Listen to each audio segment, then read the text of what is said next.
बंद करो। बेरोजगारों का शोषण बंद करो। बेरोजगारों का शोषण बंद करो। चयनितों का शोषण बंद करो। चयनितों का शोषण बंद करो। कोर्ट तो बहाना है, भर्ती को लटकाना है। कोर्ट तो बहाना है, भर्ती को लटकाना है। धामी सरकार होश में आओ। धामी सरकार होश में आओ।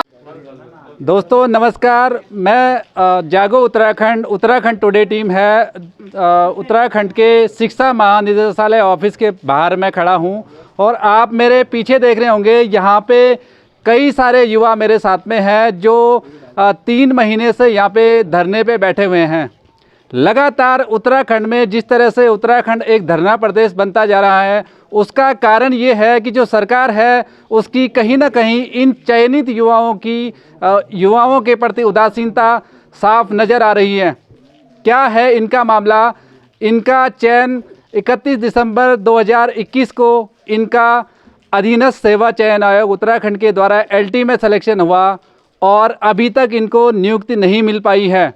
आप समझ सकते हैं जिस तरह से उत्तराखंड को एक शिक्षा का हब बनाने का प्रयास है और नवनिर्वाचित सरकार का सपना है कि उत्तराखंड सरकार उत्तराखंड में शिक्षा व्यवस्था बेहतर करे, लेकिन जो चयनित अभ्यर्थी हैं जिनका LT के लिए सिलेक्शन हुआ है, जिन्होंने छात्रों को पढ़ाना है, उनके साथ में अगर इस तरह का जो व्यवहार है सरकार की तरफ से, कैसे उत्तराखंड की शिक्षा बेहतर हो पाएगी?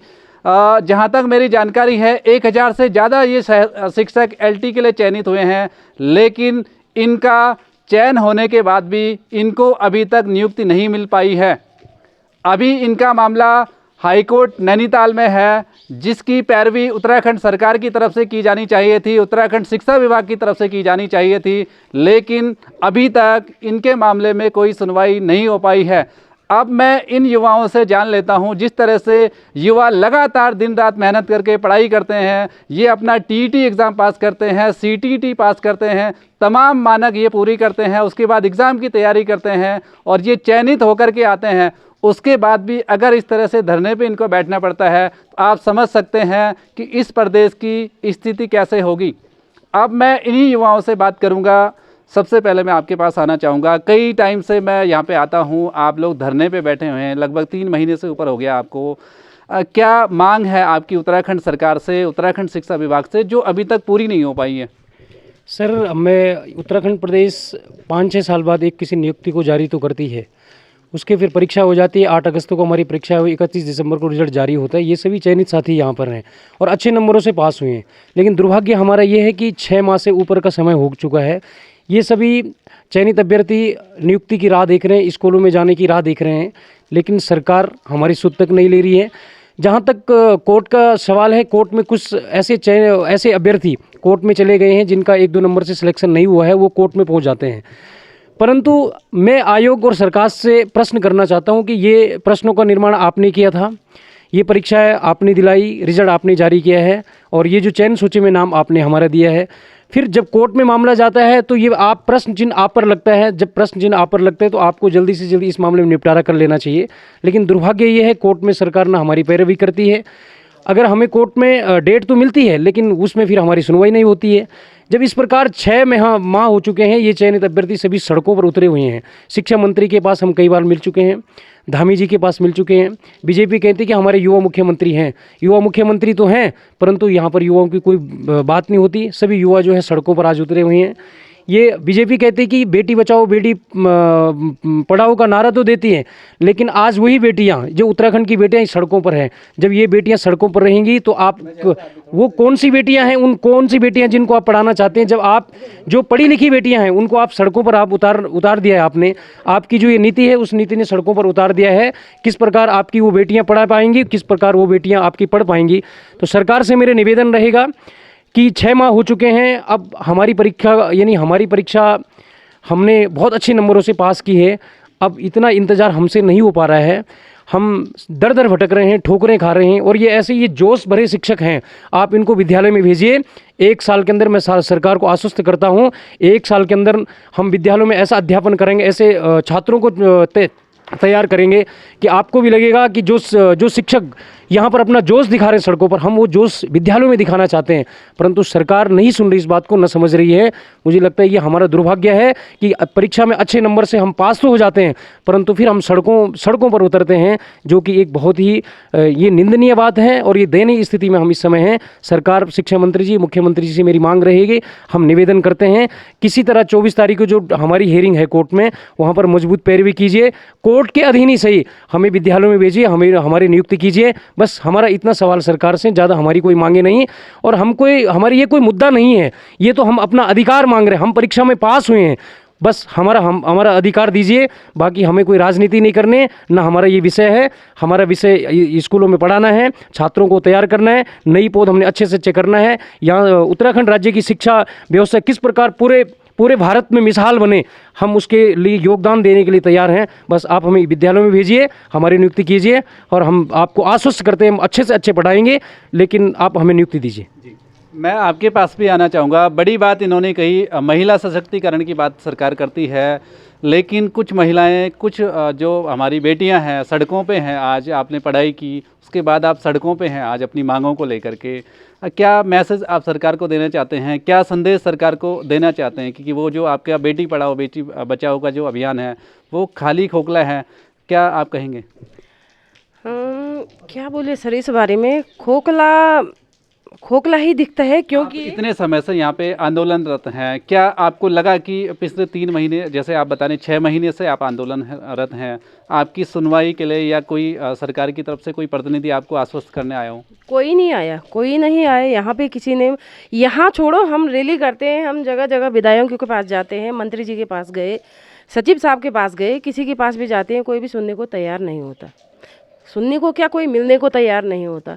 और जहाँ तक आपने पूछा, ये बेटी बचाओ बेटी पढ़ाओ अभियान है, ये तो खोखला ही है, एकदम खोखला है। खोखला इसलिए है कि देखो, हम जो ये बेटियाँ हैं, हमने अच्छे नंबरों से LT की परीक्षा उत्तीर्ण करी है, लेकिन उसके बावजूद भी आज 31 दिसंबर को रिजल्ट आ गया था, उसके बाद हम ये दर ठोकरें खा रहे हैं।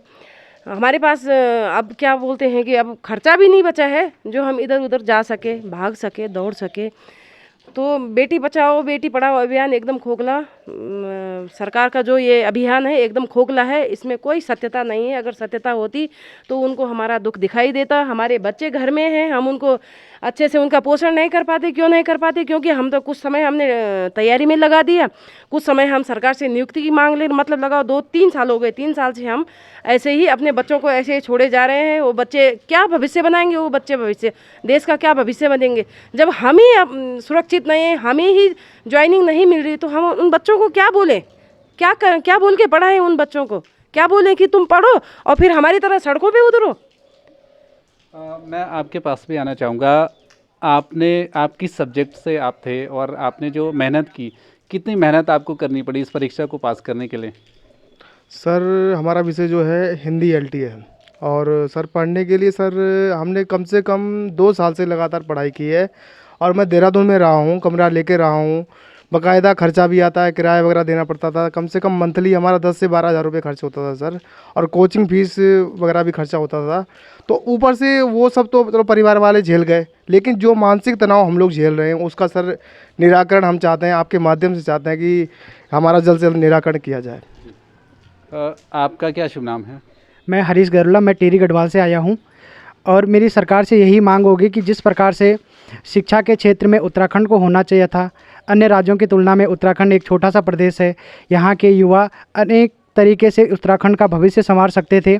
शिक्षा के क्षेत्र में ही ले लीजिए, जिस प्रकार से शिक्षा मंत्री जी वक्तव्य देते हैं कि शिक्षा के क्षेत्र में इस प्रकार की क्रांति की जाएगी, इस प्रकार से शिक्षा को संवारा जाएगा, लेकिन हमारी स्थिति देखिए, हम 6 महीनों से सड़कों पर हैं और सरकार के खिलाफ लड़ रहे हैं कि हमने मेहनत करके परीक्षा उत्तीर्ण की और हमें नियुक्ति दे दीजिए, लेकिन हमारी सुध लेने वाला कोई भी नहीं है। हमारी धामी सरकार से, जो कि युवा मुख्यमंत्री कहे जाते हैं, और शिक्षा मंत्री से भी यही अपील होगी कि जल्दी से जल्दी कोर्ट में जिस प्रकार का भी विवाद है या कुछ भी है, आप लोग मजबूत पैरवी करें, जिससे कि सभी चयनित अभ्यर्थियों को राहत मिल सके और यह अपने कार्य को करने के लिए अपने अपने जहां पर भी इनको विद्यालय दिए जाएंगे वहां पे पठन पाठन करवा सकें और बच्चों का भविष्य संवार सकें। तो इस तरह से इन युवाओं ने अपनी व्यथा को यहाँ पे हमारे सामने प्रस्तुत किया। बड़ी सोचनीय बात है। एक तरफ जिस तरह से उत्तराखंड में शिक्षा और स्वास्थ्य की बेहतर सुविधाएं ना होने के चलते पहाड़ से पलायन हो जाता है लोगों का। यहाँ पे ये शिक्षक इनको दुर्गम में ही चयनित होना था। दुर्गम के जो छात्र हैं उनको भी शिक्षा का अधिकार है, शिक्षा प्राप्त करने का अधिकार है। और ये सारे जो टीचर्स हैं जिनका चयन एलटी के लिए हुआ है, इनको दुर्गम स्थानों में ही जाना था। बड़ा सोचनीय विषय है। एक तरफ सरकार उत्तराखंड को शिक्षा हब बनाना चाहती है और एक तरफ जो ये चयनित शिक्षक हैं इनके साथ में इनकी कोई सुनवाई अभी तक नहीं हो पाई है। अब जैसे इन्होंने बताया कि 24 तारीख को यानी 24 जून को इनकी कोर्ट में सुनवाई है, तो सरकार का दायित्व तो बनता है और विशेष तौर पे शिक्षा विभाग का इनकी मजबूती से पैरवी करे और जो बच्चे जहाँ पे अध्यापकों की कमी है दूरस्थ क्षेत्रों में, उन बच्चों को शिक्षा के अधिकार से वंचित न रखा जाए। इन टीचरों की वहाँ पे नियुक्ति करी जाए क्योंकि इन्होंने परीक्षा पास की है और अधीनस्थ सेवा चयन आयोग ने इनको शिक्षक घोषित कर दिया है। अब सरकार की जिम्मेदारी है कि वो कोर्ट में अपनी तरफ से इनकी पैरवी को मजबूती से पेश करें।